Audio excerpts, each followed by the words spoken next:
Hi hello welcome back to Phoenix trading academy. ఈరోజు మనం index గురించి తెలుసుకుందాం. ఫస్ట్ ఆఫ్ ఆల్ ఈ ఇండెక్స్లు అనేవి ఎందుకు ఫామ్ అయ్యాయి దాని గురించి తెలుసుకుందాం. మనకు అది తెలియాలంటే ఫస్ట్ మీకు ఎక్స్చేంజెస్ గురించి క్లియర్గా తెలిసి ఉండాలి. ఫస్ట్ ఆఫ్ ఆల్ ఎన్ఎస్సి అంటే ఏంటి? నేషనల్ స్టాక్ ఎక్స్చేంజ్ అనమాట. ఇందులో మనకు ఆల్మోస్ట్ 5000 అబోవ్ స్టాక్స్ లిస్టెడ్ అయి ఉన్నాయి. నెక్స్ట్ వచ్చేసి ఇంకొకటి ఏంటి, బిఎస్సి బొంబాయి స్టాక్ ఎక్స్చేంజ్ అనమాట. ఇందులో కూడా ఆల్మోస్ట్ 3000 అబోవ్ స్టాక్స్ లిస్టెడ్ అయి ఉన్నాయి. ఫస్ట్ ఆఫ్ ఆల్ మనకు ఎన్ఎస్సిలో దాని యొక్క పర్ఫార్మెన్స్ మనం తెలుసుకోవడానికి మనకు 5000 స్టాక్స్ క్యాల్కులేట్ చేయడం పాసిబుల్ కాదు కాబట్టి దానికంటూ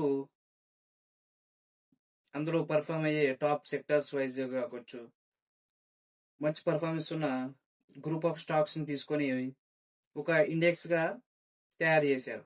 అదే నిఫ్టీ 50 అనమాట. అది మనకు ఎన్ఎస్సిలో టాప్ 50 కంపెనీస్ అయ్యి మంచి పర్ఫార్మెన్స్ ఉన్న స్టాక్స్ని నిఫ్టీ 50గా చేశారు.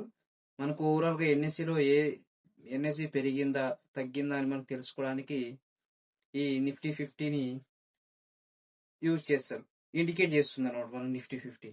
నెక్స్ట్ వన్ వచ్చేసి ఇప్పుడు ఎన్ఎస్సికి ఎలాగుందో బిఎస్సికి కూడా అందులో ఉండే స్టాక్ పర్ఫార్మెన్స్ ఎలా ఉందో తెలుసుకోవడానికి బిఎస్సిలో కూడా టాప్ 30 కంపెనీస్ను ఒక గ్రూప్ ఆఫ్ స్టాక్స్ను సెలెక్ట్ చేసుకుని ఒక ఇండెక్స్ చేశారు. దాన్ని మనం సెన్సెక్స్ 30 అంటాం, సెన్సెక్స్ అనమాట. ఇలా మనకు చాలా రకాలైనటువంటి ఇండెక్స్లు ఉన్నాయి. నెక్స్ట్ వచ్చేసి బ్యాంక్ నిఫ్టీ. ఈ బ్యాంక్ నిఫ్టీలో టాప్ 12 బ్యాంక్స్ ఉంటాయి అనమాట. వీటి యొక్క మనకు పర్ఫార్మెన్స్ తెలుసుకోవడానికి, బ్యాంక్స్ పర్ఫార్మెన్స్ తెలుసుకోవడానికి ఆ సెక్టర్ బ్యాంక్ నిఫ్టీని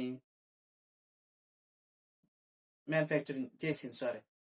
నెక్స్ట్ వచ్చేసి మిడ్ క్యాప్ నిఫ్టీ. ఇలా ఫిన్ నిఫ్టీ, ఫైనాన్స్ సంబంధించిన స్టాక్స్ ఏవైతే నిఫ్టీ 50లో ఉన్నాయో,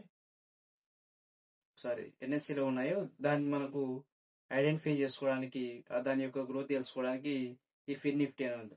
ఇలా మనకు చాలా ఇండెక్స్లు ఉన్నాయి. ప్రతి ఒక్క సెక్టర్కి అనేది చాలా ఇండెక్స్లు ఉన్నాయి.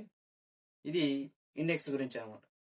నెక్స్ట్ మనకు మన ఎగ్జామ్ పరంగా చూసుకుంటే ఇందులో మనకు 3 టైప్స్ ఆఫ్ ఇండెక్స్ అనేవి మనకు క్లియర్గా ఐడెంటిఫై చేస్తారు. ఎందుకంటే ఆ క్యాల్కులేషన్ బేస్ చేసుకుని మనకు ఆ ఇండెక్స్లు అనేవి రెడీ చేశారనమాట.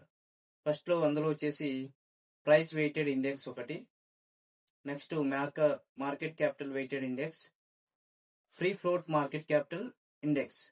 ఈ 3 బేస్ చేసుకుని మనకు ఎందుకు నిఫ్టీ 50లో 50 టాప్స్ తీసుకున్నారు, సెన్సెక్స్లు 30 తీసుకున్నారు, ఇలా వాటి యొక్క క్యాల్కులేషన్స్ మనకు ఈ 3 బేసెస్ పైన చేసి తీసుకున్నారు అనమాట.